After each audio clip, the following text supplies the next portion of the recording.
Hello, this is Dawn with Astrology and Tarot Alchemy, and I'm here today with Angie. Go ahead, Angie, and say hello.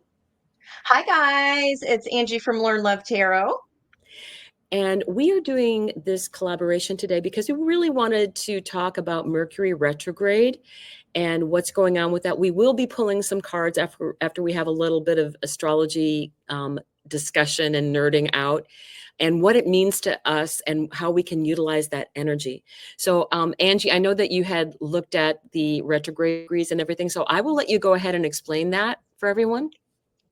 Yeah, so what you can do, guys, especially if you're a journaler or if you just have a really good working memory and you could remember back to the beginning of November, this week we're reversing in our car, right? We're reversing back through the degrees that we went over in 3 days. So look at your calendar for November 7th, 8th, and 9th. Okay. Those same 3 days, we moved from 7 to 10 degrees, and with Mercury and Sagittarius. And now this week, today, Tuesday, all the way through to the 7th this week, we're going the same degrees, but we're throwing it in reverse and moving backwards. So the same story that played out as we were moving forward in first. Again, November 7th, 8th, and 9th.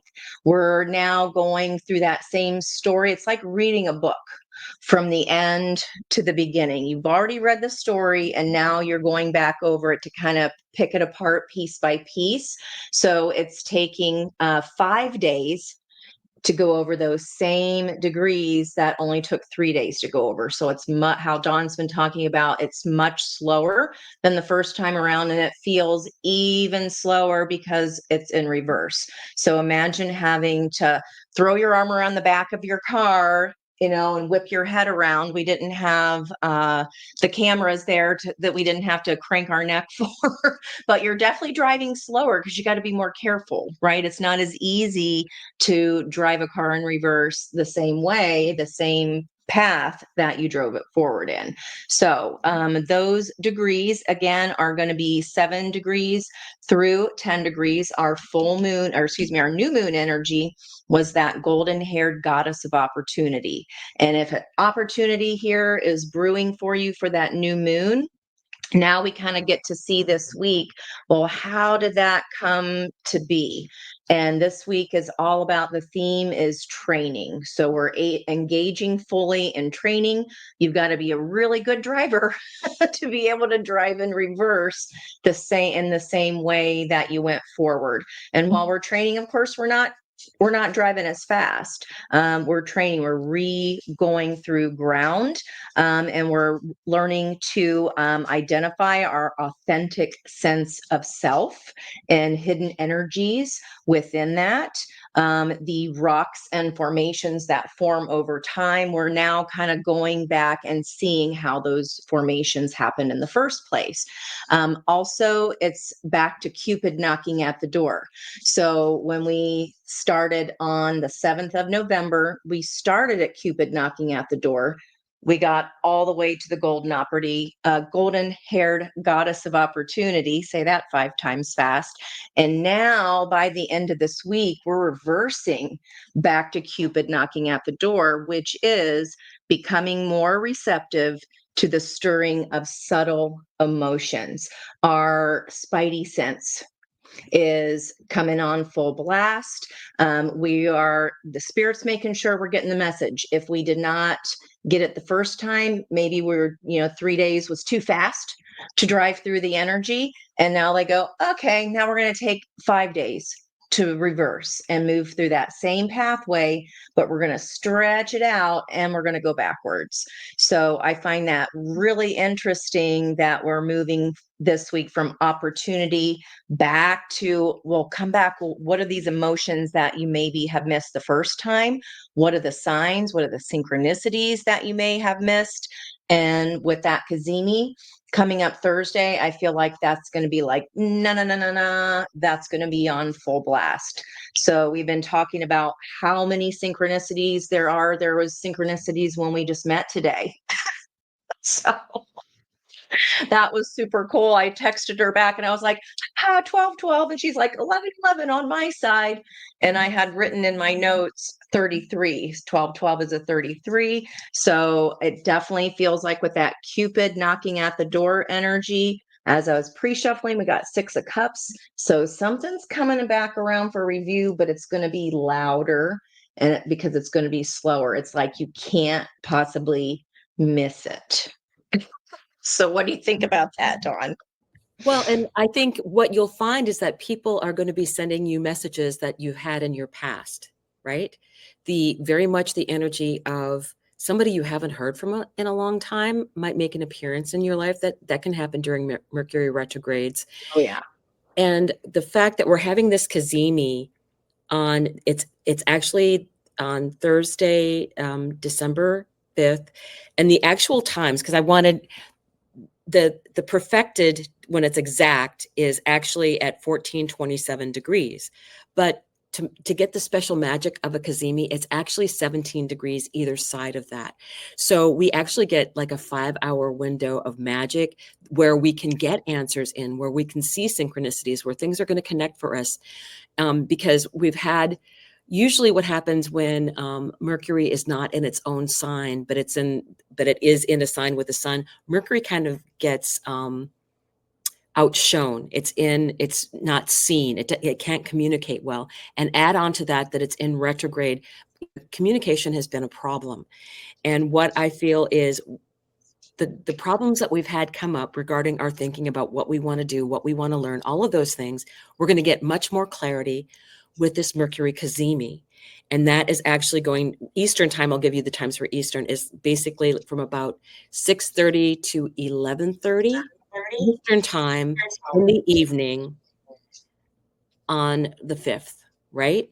So that's when we'll get all this great clarity. And then the interesting thing is that when Mercury stations direct on the 15th, which is when the full moon is going to be happening that day, something is going to be illuminated for us, and Yeah. Mercury's going direct, right?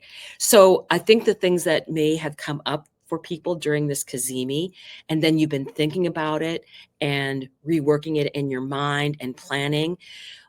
Once Mercury goes direct, the plan can be made. And then that'll be at 6 degrees of Sag.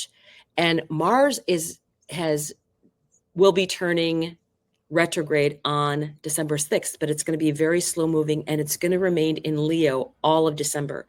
So it will be in a trine. And I feel like Mercury is going to be giving Mars some instructions as it goes back in those degrees for December, and probably Yeah. even as we move forward. But I think definitely December, we should concentrate on the fact that we are going to be getting downloads, messages. And once Mercury starts to move forward again, it's going to cover all those degrees from 6 degrees all the way up to 22 degrees. It will not Yep. out of its shadow until like the end of December or January, right? I think it's actually still in its shadow.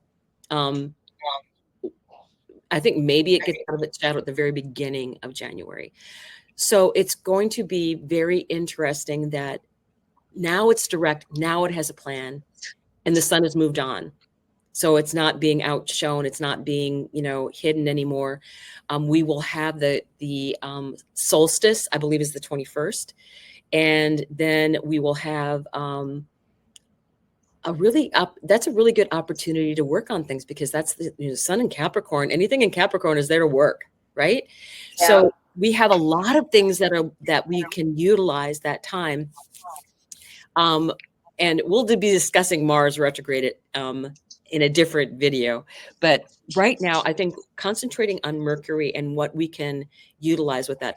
Also, if you have anything, especially that is going to be conjunct those degrees in Mercury, from the 16th through from the 6 degrees all the way up to 22 degrees. If you have any personal planets, that's Sun, Moon, Mars, Venus, Mercury. If you have any personal planets, think about what those planets mean and what lesson you're going to be getting from that. And also, if you have any of your personal points, that's your ascendant, descendant, yourself, and the other people in your life, and MC what you're known for, IC your personal part of your life. So those are really valuable lessons. Every time Mercury goes retrograde, yeah, things are going to go wrong, but it's really a valuable lesson that you can be getting and rethinking things and getting things in order for yourself and how you want to approach things in the future. And it's really about communication as well. There's going to be a lot of issues with communication. And, when Mercury's in retrograde, be careful about saying things that you can't take back. So Yeah. I think that's Like a the very, toothpaste in a tube analogy, right? You can't once you yeah, squeeze it out, it's I think we've all tried to put toothpaste back in the tube at some point in our lives, like, oh, I got too much. And you're trying to say it doesn't work. Yeah, it doesn't quite work that way. But what you speaking were from saying experience, about the teaching or the reteaching, that goes right along with the story of the Sabian symbols. So in case you're unfamiliar with Sabian symbols, it's you take that whatever degree in minutes that planet is sitting at. For example, your own sun, you round the degree up to the whole number. That is the lesson of your sun or how you're going to shine. How do you shine? By the degree before that. And you say, well, why do I need to shine? Then you look at the degree after. So that's kind of what my newest little fun thing to dive into. But you were talking about the retraining, and yeah, then before we started our recording, it was like we were talking about, because we both had continuing ed where you have to keep up with the education and keep your credits good. It's like you learn something the first time, but then when it's continuing ed, you're like delving into those deeper little pieces of it. You're going, oh, I remember learning that, but now I get it. But now I really get it, because years have gone by or whatever that means. But it's listening to critiques as valuable rather than just being personally affronted by them. If you suddenly go, oh, well, that's not true, well, maybe it is, because that might be a little shadowy things are when we go, oh, that's not me.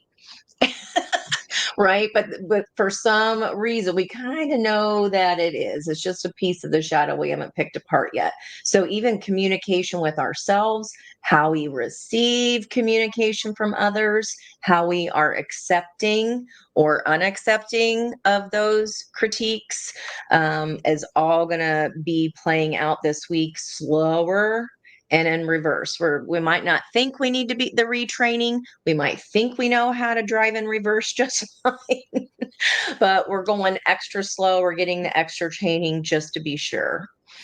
I think too, one of the things that I kind of downloaded was just now, of course. There was a artist that did an album and he called it Unlearning. And I think that is something that we may need to think about as well. We are unlearning some really bad communication, or I think there's so many things that are going to be coming up with family and issues around that. It's like setting our Yeah. boundaries and unlearning all of those things we learned maybe as children that were Yes. survival techniques. And Mm-hmm. now we don't need them anymore. So now you're unlearning those things so that you can move forward with better ways of communicating, getting that kazemi, getting that clarity of, oh, I don't need this anymore. The V8 moment. The oh yeah, like it means something different now. Or I learned that, but I learned that I didn't really need it. Like the things you learn about being an educator, that's like that's half of it. That's the content. But then you also have the management, you have all of the other things, there's thousands things that come with that. I love the unlearning component. That's a good way to talk about a planet in reverse too. It's like going back, reviewing, unlearning some things of how we learned that in the first place, that aha moment of, oh, that's why I do that. That's why I communicate that way. That's why I don't receive criticism well, or whatever it is. It's poking at us and it's slowing down. So it's like, make sure you got it now. Do we have this? I think we're going to get it. And learning differently. So many people are getting into different things that it's, for me, it's learning, it's unlearning the fact that I have limitations and going forward with the fact that I don't have limitations. Now that is a big one. I'm That's unlearning huge. the fact that I have limitations. And I think that's what everybody should look at. And you go forward. We are going forward where we are not limited. We are only limited by our imagination, and we have put constraints on our imagination. So now Yeah. we need to unlearn those boundaries. Let's unlearn the boundaries of Mercury and put a higher mind into what's going on forward for us.